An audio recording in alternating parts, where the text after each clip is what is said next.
नमस्कार, म Shivnarayan Yadav, chairperson ABS college. यो भिडियो आज अपलोड गर्नुको कारण के थियो भने आज तीनटा ग्रुप मधेसकै साथीहरू आउनु भएको थियो, बच्चाहरू पनि आए थियो, तर उनीहरू सटिस्फाइड नभइकन हाम्रो क्याम्पसबाट जानुभयो। अब उहाँहरूले के सोच्नु भएको थियो भने कि यो क्याम्पस 5 स्टार होटल जस्तो होला, तर यो 3 स्टार होटल जस्तो पनि छैनन्। त्यसैले यो भिडियो मार्फत सानो क्लिप मार्फत म भन्न चाहन्छु कि हाम्रो क्याम्पस 5 स्टार होटल जस्तो छैनन्, न 3 स्टार होटल जस्तो रहेछ है। क्याम्पसमा धेरै ठुलो छैनन्, त्यसैले लिफ्टको व्यवस्था छैनन्, सबै रुममा स्मार्ट बोर्डको व्यवस्था छैनन्, सबै कोठामा एसी छैनन्, 3टा कोठामा मात्रै एसी छ, 4वटामा छँदै छैनन्, ठुलो प्लेग्राउन्ड पनि छैनन् है, स्विमिङ पुलको व्यवस्था छैनन्, स्टार होटल जस्तो क्यान्टिन छैनन्। तर यहाँ के छ त, के प्रतिबद्धता म जनाउन चाहन्छु भने यहाँका टिचरहरू स्मार्ट रहेछन्। हामी 7 जना पीएचडी गरेका टिचर छौं। हाम्रो प्रिन्सिपल सर कोरियाबाट पीएचडी गर्नु भएको छ, 15 वर्ष त्यही पढाउनु भएको छ। त्यसै गरी हाम्रो एउटा पनि क्लास लिजर हुँदैनन्, त्यो म प्रतिबद्धता जनाउन चाहन्छु।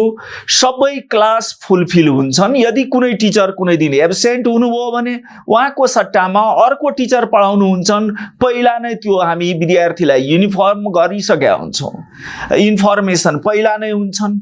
अर्को कुरा, कमजोर विद्यार्थीहरूको लागि फ्री ट्युसनको व्यवस्था छ। ट्युसन हामी पढाउँछौँ तर पैसा लाग्दैन। जस्तै कुनै विद्यार्थीहरू टर्मिनलमा फेल भयो भने हामी रि-एक्जाम लिन्छौँ र रि-एक्जामको ड्युरेसनमा हामी ती विद्यार्थीलाई एक्स्ट्रा क्लास दिन्छौँ, त्यसको पैसा लाग्दैन। Every Saturday online MCQ class, multiple choice question class हुन्छ है। पछि गएर दसैँ पछि गएर फिजिकली पनि हुन सक्छ। 12 क्लासमा प्रत्येक शनिबार इन्जिनियरिङ र मेडिकलको इन्ट्रान्सको एक्जामिनेसन हुन्छन् र सन्डे हामी रिजल्ट दिन्छौँ। त्यसैले सबै विद्यार्थी, हाम्रो क्याम्पसको सबै टिचर र सबै स्टाफ, हामी सबै अनुशासन भित्रै बस्छौँ। अनुशासन उल्लङ्घन हुन हामी दिने छैनौँ। इन टाइममा कोर्स कम्प्लिट गर्छौँ है। यस्तो होइन कि एकै दिन 4 घण्टा 5 घण्टा पढाएर लास्टमा कोर्स कम्प्लिट गर्ने, त्यस्तो कुरा हुँदैनन्। त्यसभन्दा पहिला नै हामी कोर्स कम्प्लिट गरेर त्यसपछि एक्स्ट्रा क्लास, रिभिजन क्लासहरू गर्छौँ है।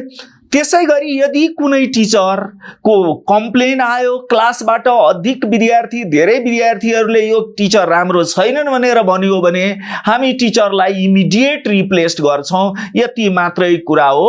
यति प्रतिबद्धता जनाउन चाहन्छु। धन्यवाद।